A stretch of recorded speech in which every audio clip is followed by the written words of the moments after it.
ವೇದಿಕೆಯಲ್ಲಿ ಉಪಸ್ಥಿತರಿರುವಂತಹ ಗೌರವಾನ್ವಿತ ಅಧ್ಯಕ್ಷರೇ ಹಾಗೂ ಇನ್ನಿತರ ಗಣ್ಯರೇ, ನನ್ನ ಮುಂದೆ ನೆರೆದಿರುವಂತಹ ಸಹೋದರರೇ, ಸಹೋದರಿಯರೇ, ಅಸ್ಸಲಾಮು ಅಲೈಕುಂ ವರಹಮತುಲ್ಲಾಹಿ ವಬರಕಾತು. ನಿಮ್ಮೆಲ್ಲರ ಮೇಲೆ ಸರ್ವಶಕ್ತನಾದ ಸರ್ವೇಶ್ವರನಾದ ಅಲ್ಲಾಹನ ಅಪಾರ ಅನುಗ್ರಹಗಳು, ಅವನ ಶಾಂತಿ ಸಮಾಧಾನವು ಸದಾ ವರ್ಷಿಸುತ್ತಿರಲಿ. ಆತ್ಮೀಯರೇ,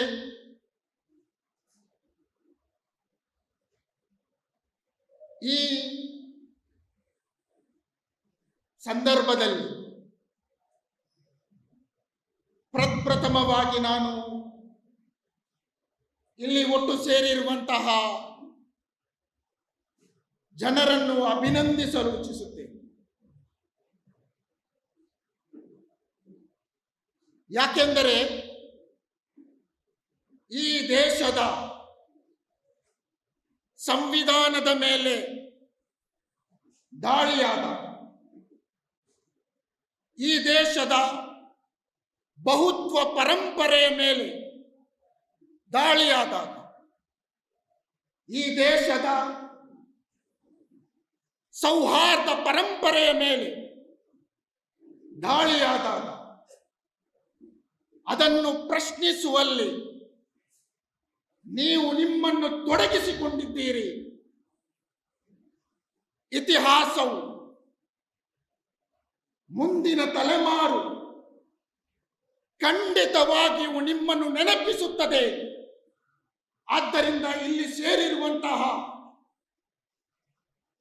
ಪ್ರತಿಯೊಬ್ಬ ವ್ಯಕ್ತಿಯನ್ನು ನಾನು ಈ ಸಂದರ್ಭದಲ್ಲಿ ಪ್ರಪ್ರಥಮವಾಗಿ ಅಭಿನಂದಿಸಲು ಇಚ್ಛಿಸುತ್ತೇನೆ. ಆತ್ಮೀಯರೇ, ಈ ಕಾನೂನನ್ನು,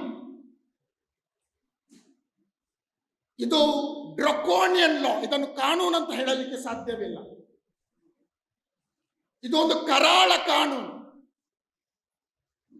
ಈ ಕಾನೂನನ್ನು ನಾವು ಯಾಕೆ ವಿರೋಧಿಸುತ್ತಿದ್ದೇವೆ? ಯಾಕೆಂದರೆ ಈ ಕಾನೂನು ಈ ದೇಶದ ಸಂವಿಧಾನವನ್ನು ಬಹಳ ಸ್ಪಷ್ಟವಾಗಿ ಉಲ್ಲಂಘಿಸ್ತಾ ಇದೆ. ಸಂವಿಧಾನದ ಆರ್ಟಿಕಲ್ 14, ಆರ್ಟಿಕಲ್ 15, ಆರ್ಟಿಕಲ್ 25, 26, 29 ಬಹಳ ಸ್ಪಷ್ಟವಾದಂತಹ ಉಲ್ಲಂಘನೆಯಾಗಿದೆ ಎಂದು ನಾವು ಪ್ರಪ್ರಥಮವಾಗಿ ಈ ಸಂದರ್ಭದಲ್ಲಿ ತಿಳಿಯಬೇಕಾಗಿದೆ. ಹಲವು ಜನರು ಭಾವಿಸ್ತಾ ಇದ್ದಾರೆ ಇದು ಕೇವಲ ಮುಸ್ಲಿಮರಿಗೆ ಮಾತ್ರವೇ ಸಮಸ್ಯೆ ಒದಗುವಂತಹ ಕಾನೂನು. ನಾನು ಅವರೊಂದಿಗೆ ಹೇಳಲು ಇಚ್ಛಿಸುತ್ತಾ ಇದ್ದೇನೆ, ಜರ್ಮನಿಯಲ್ಲಿ ನರಮೇಧ ನಡೆದಾಗ ಆ ಸಂದರ್ಭದಲ್ಲಿ ಮಾರ್ಟಿನ್ ನೆಮ್ಯೂಲರ್ ಅವರ ವಿಶ್ವ ಪ್ರಸಿದ್ಧವಾದಂತಹ ಒಂದು ಮಾತಿದೆ. ಅವರು ಹೇಳ್ತಾರೆ, ಮೊದಲು ಅವರು ಸೋಷಿಯಲಿಸ್ಟ್ಗಳನ್ನು ಹುಡುಕಿಕೊಂಡು ಬಂದರು. ಆಗ ನಾನು ಭಾವಿಸಿದೆ, ನಾನು ಸೋಷಿಯಲಿಸ್ಟ್ ಅಲ್ಲ, ನಾನು ಸೋಷಿಯಲಿಸ್ಟ್ ಅಲ್ಲ, ನನಗೇನು ತೊಂದರೆ ಇಲ್ಲ, ನಾನು ಸುಮ್ಮನೆ ಆದೆ, ನಾನು ಮೌನಿಯಾದೆ. ನಂತರ ಅವರು ಕಾರ್ಮಿಕರನ್ನು ಹುಡುಕಿಕೊಂಡು ಬಂದರು. ಆಗಲೂ ಕೂಡ ನಾನು ಭಾವಿಸಿದೆ, ನಾನು ಮನಸ್ಸಿನಲ್ಲಿ ಅಂದುಕೊಂಡೆ, ನಾನು ಕಾರ್ಮಿಕನಲ್ಲ, ನನಗೇನು ತೊಂದರೆ ಇಲ್ಲ. ನಂತರ ಅವರು ಯಹೂದಿಯನ್ನು ಹುಡುಕಿಕೊಂಡು ಬಂದರು. ಆಗಲೂ ಕೂಡ ನಾನು ಭಾವಿಸಿದೆ, ನಾನು ಯಹೂದಿಯಲ್ಲ. Then they came for me and there was no one left to speak for me. ನಂತರ ಅವರು ನನ್ನನ್ನು ಹುಡುಕಿಕೊಂಡು ಬಂದರು. ಆ ಸಂದರ್ಭದಲ್ಲಿ ನನಗಾಗಿ ಮಾತನಾಡುವಂತಹ ಯಾವುದೇ ವ್ಯಕ್ತಿ ಇರಲಿಲ್ಲ. ಆದ್ದರಿಂದ ಈ ಕರಾಳ ಕಾನೂನು, ಈ ವಕ್ಫ್ ಕಾಯ್ದೆ, ಇದು ಪ್ರತ್ಯಕ್ಷವಾಗಿ ಮುಸ್ಲಿಮರನ್ನು ಟಾರ್ಗೆಟ್ ಮಾಡಿ ತಂದಂತಹ, ಜಾರಿಗೆ ತಂದಂತಹ ಕಾನೂನಾಗಿರಬಹುದು. ಆದರೆ ಇದರಿಂದ ಈ ದೇಶದ ಸಂವಿಧಾನವನ್ನು ದುರ್ಬಲಗೊಳಿಸಲಾಗ್ತಾ ಇದೆ. ಇದು ನಾವು ಪ್ರಪ್ರಥಮವಾಗಿ ಅರಿತುಕೊಳ್ಳಬೇಕು. ಆದ್ದರಿಂದ ಈ ಸಂದರ್ಭದಲ್ಲಿ ಹೇಳಲು ಇಚ್ಛಿಸುತ್ತೇನೆ, ಇಂದಿನ ಈ ಸಂದರ್ಭದಲ್ಲಿ silence is a biggest violence. ಅನ್ಯಾಯ, ಅಕ್ರಮವನ್ನು ಕಂಡು ನೀವು ಮೌನಿಗಳಾಗುವುದಾದರೆ ಅದು ಮಹಾ ಅಪರಾಧ ಈ ಸಂದರ್ಭದಲ್ಲಿ ಎಂದು ಈ ಸಂದರ್ಭದಲ್ಲಿ ಪ್ರಪ್ರಥಮವಾಗಿ ನಾನು ಹೇಳಲು ಇಚ್ಛಿಸ್ತಾ ಇದ್ದೇನೆ. ಆತ್ಮೀಯರೇ, ಈ ಕಾನೂನಿನಲ್ಲಿ ಸರಿಸುಮಾರು 45 ತಿದ್ದುಪಡಿಗಳನ್ನು ಮಾಡಲಾಗಿದೆ. ಆ ಎಲ್ಲ ತಿದ್ದುಪಡಿಗಳನ್ನು ನಿಮ್ಮ ಮುಂದೆ ಹೇಳುವಂತಹ ಸಮಯ ಇಲ್ಲ. 4 ತಿದ್ದುಪಡಿಗಳನ್ನು ನಾನು ನಿಮ್ಮ ಮುಂದೆ ಈ ಸಂದರ್ಭದಲ್ಲಿ ಹೇಳಲು ಇಚ್ಛಿಸ್ತಾ ಇದ್ದೇನೆ. ಪ್ರಪ್ರಥಮವಾದಂತಹ ಒಂದು ಬಹಳ ಆಘಾತಕಾರಿಯಾದಂತಹ ತಿದ್ದುಪಡಿ ಏನೆಂದರೆ, ನೀವು ಮೊದಲು ಯಾರು ಕೂಡ ವಕ್ಫ್ ಮಾಡಬಹುದಾಗಿತ್ತು.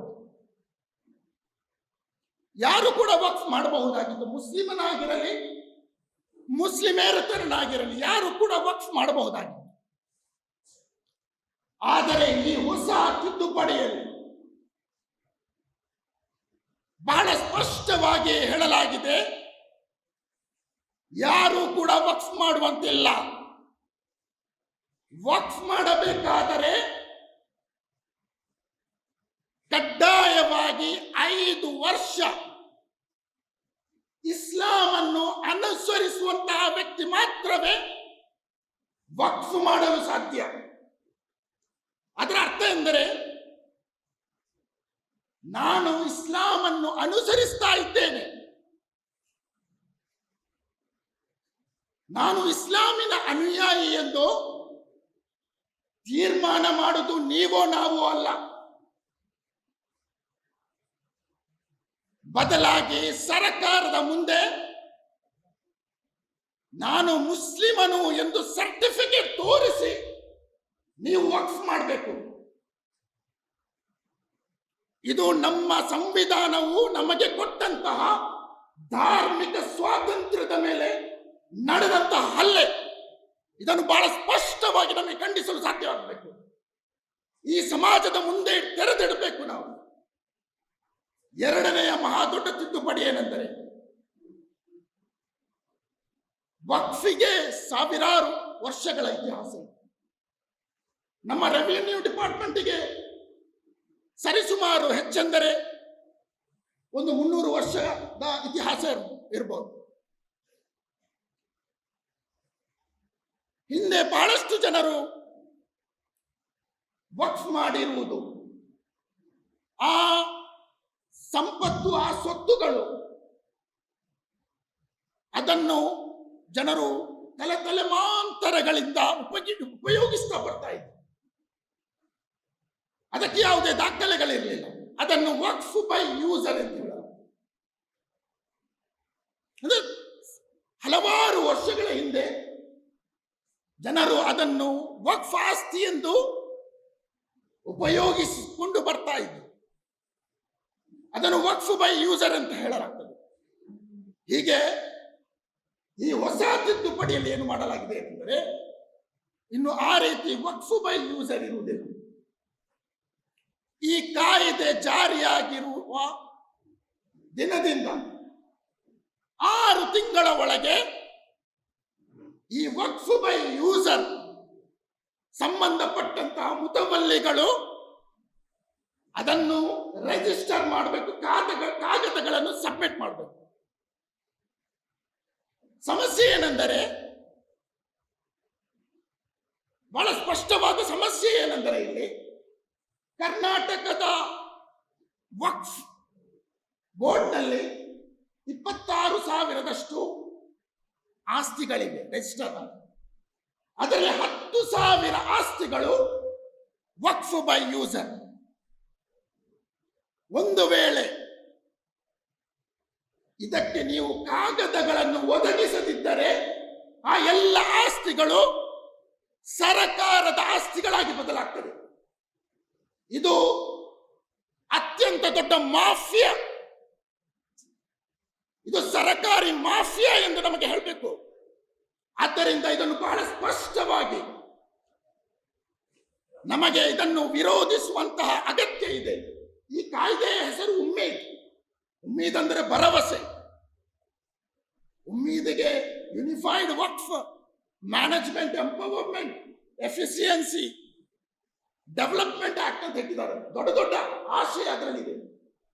ಅದರಲ್ಲಿ ಯಾವುದೇ ರೀತಿಯ ಭರವಸೆ ಇಲ್ಲ, ಯಾವುದೇ ರೀತಿಯ ನಿರೀಕ್ಷೆಗಳಿಲ್ಲದಂತಹ ವಕ್ಫ್ ಆಸ್ತಿಗಳನ್ನು ದುರ್ಬಲಗೊಳಿಸುವಂತಹ ಆಕ್ಟ್ ಆಗಿದೆ. ಆದ್ದರಿಂದ ಇದನ್ನು ನಾವು ವಿರೋಧಿಸಬೇಕಾಗಿದೆ. ಮೂರನೆಯ ಬಹಳ ದೊಡ್ಡದಾದಂತಹ ತಿದ್ದುಪಡಿ ಏನೆಂದರೆ, ವಕ್ಫ್ ಆಸ್ತಿಗಳನ್ನು ಸರ್ಕಾರವೇ ಬಹಳಷ್ಟು ವಕ್ಫ್ ಆಸ್ತಿಗಳನ್ನು ಒತ್ತುವರಿ ಮಾಡಿದೆ. ಎನ್ಕ್ರೋಚ್ಮೆಂಟ್ ಸರ್ಕಾರವೇ ಮಾಡಿದೆ ಬಹಳಷ್ಟು ಆಸ್ತಿಗಳು. ವಕ್ಫ್ ಬೋರ್ಡ್ ಮತ್ತು ಸರ್ಕಾರದ ಮಧ್ಯೆ ತಕರಾರು ಬಂದರೆ, ಮೊದಲು ವಕ್ಫ್ ಟ್ರಿಬ್ಯುನಲ್ ಇತ್ತು, ಈಗ ಅದನ್ನೆಲ್ಲ ತೆಗೆದು 2 ಕಕ್ಷಿದಾರರ ಮಧ್ಯೆ ಏನಾದರೂ ತರ್ಕವಾದರೆ ನ್ಯಾಯದ ಬೇಡಿಕೆ ಏನು? ನ್ಯಾಯದ ಬೇಡಿಕೆ ಏನೆಂದರೆ, 3ನೇ ವ್ಯಕ್ತಿ ಅದಕ್ಕೆ ತೀರ್ಪು ಕೊಡಬೇಕು.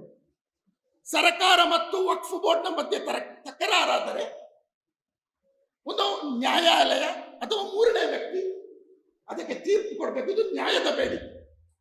ಆದರೆ ಈ ಹೊಸ ತಿದ್ದುಪಡಿಯಲ್ಲಿ ಸರ್ಕಾರ ಮತ್ತು ವಕ್ಫ್ ಬೋರ್ಡ್ನ ಮಧ್ಯೆ ತಕರಾರು ಬಂದರೆ ಅದನ್ನು ತೀರ್ಮಾನ ಮಾಡುವುದು ಸರ್ಕಾರವೇ ನಿಯೋಗಿಸಿದಂತಹ ಜಿಲ್ಲಾಧಿಕಾರಿ. ನ್ಯಾಯ ಎಲ್ಲಿಂದ ಸಿಗಲು ಸಾಧ್ಯ? ಇದು ನ್ಯಾಯದ ಸ್ಪಷ್ಟ ನಿರಾಕರಣೆಯಾಗಿದೆ ಎಂದು, ಇದು ಸಂವಿಧಾನ ವಿರೋಧಿ ಎಂದು ನಾವು ಬಹಳ ಸ್ಪಷ್ಟವಾಗಿ ಅರಿತುಕೊಳ್ಬೇಕಾಗಿದೆ. 4ನೆಯ ಬಹಳ ದೊಡ್ಡ ಒಂದು ತಿದ್ದುಪಡಿ ಅದೇನೆಂದರೆ, ಬಹಳಷ್ಟು ದತ್ತಿ ಸಂಸ್ಥೆಗಳಿವೆ. ಬಹಳಷ್ಟು ದತ್ತಿ ಸಂಸ್ಥೆಗಳು ನಮ್ಮ ದೇಶದಲ್ಲಿ ಇದೆ. ಆ ಯಾವುದೇ ದತ್ತಿ ಸಂಸ್ಥೆಗಳಲ್ಲಿ ಇಲ್ಲದಂತಹ, ಅದು ಹಿಂದೂಗಳ ದೇವಸ್ಥಾನಗಳ ದತ್ತಿ ಸಂಸ್ಥೆಗಳಾಗಿರಲಿ, ಸಿಖ್ಖರ ದತ್ತಿ ಸಂಸ್ಥೆಗಳಾಗಿರಲಿ, ಆ ಯಾವುದೇ ದತ್ತಿ ಸಂಸ್ಥೆಗಳಿಗೆ ಇಲ್ಲದಂತಹ ಒಂದು ಕಾನೂನನ್ನು ಈ ವಕ್ಫ್ ಬೋರ್ಡ್ಗೆ ಮಾತ್ರ ಸೇರ್ಪಡಿಸಲಾಗಿದೆ. ಅದೇನೆಂದರೆ, ಈ ವಕ್ಫ್ ಬೋರ್ಡ್ನಲ್ಲಿ ಕಡ್ಡಾಯವಾಗಿ 2 ಮುಸ್ಲಿಮೇತರನ್ನು ಇರಬೇಕು. 2 ಮುಸ್ಲಿಮೇತರನ್ನು ಇರಬೇಕು. ಬೇರೆ ಯಾವುದೇ ದತ್ತಿ ಸಂಸ್ಥೆಗಳಿಗೆ ಇಲ್ಲದಂತಹ ಒಂದು ಕರಾಳ ಕಾನೂನನ್ನು ತರುವಾಗ ನಾವು ಪ್ರಶ್ನಿಸಬೇಕಾಗಿದೆ. ಈ ದೇಶದ ನ್ಯಾಯದ ಮೇಲೆ ವಿಶ್ವಾಸವಿಟ್ಟಂತಹ, ಸಂವಿಧಾನದ ಮೇಲೆ ವಿಶ್ವಾಸವಿಟ್ಟಂತಹ ಇಲ್ಲಿಯ ಭಾರತೀಯರು ಪ್ರಶ್ನೆ ಮಾಡಬೇಕು, ಈ ಸೆಲೆಕ್ಟಿವ್ ಡಿಸ್ಕ್ರಿಮಿನೇಷನ್ ಯಾಕೆ ಎಂದು ನಾವು ಪ್ರಶ್ನಿಸಬೇಕು. ಆದ್ದರಿಂದ ಈ ಕಾನೂನು ಇದು ಸಂವಿಧಾನ ವಿರೋಧಿ ಕಾನೂನು ಎಂದು ಈ ಸಮಾಜದ ಮುಂದೆ ನಾವು ಹೇಳುವಂತಹ ಅಗತ್ಯ ಇದೆ.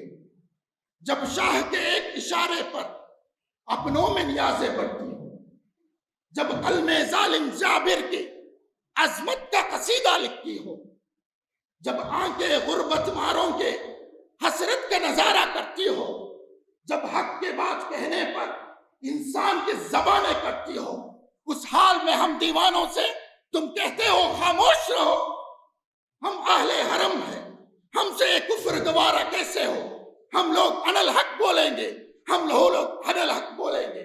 इस अनल हक की, इस अदल की, इंसाफ की, इस नारों को इंशाअल्लाह हम बुलंद करेंगे। इंशाअल्लाह इस काले कानून जब तक वापस नहीं आएंगे, इंशाअल्लाह इस लड़ाई को जारी रखेंगे। इंशाअल्लाह सब लोग इंशाअल्लाह कहिए इंशाअल्लाह। वाहिद वाना अल्हम्दुलिल्लाह।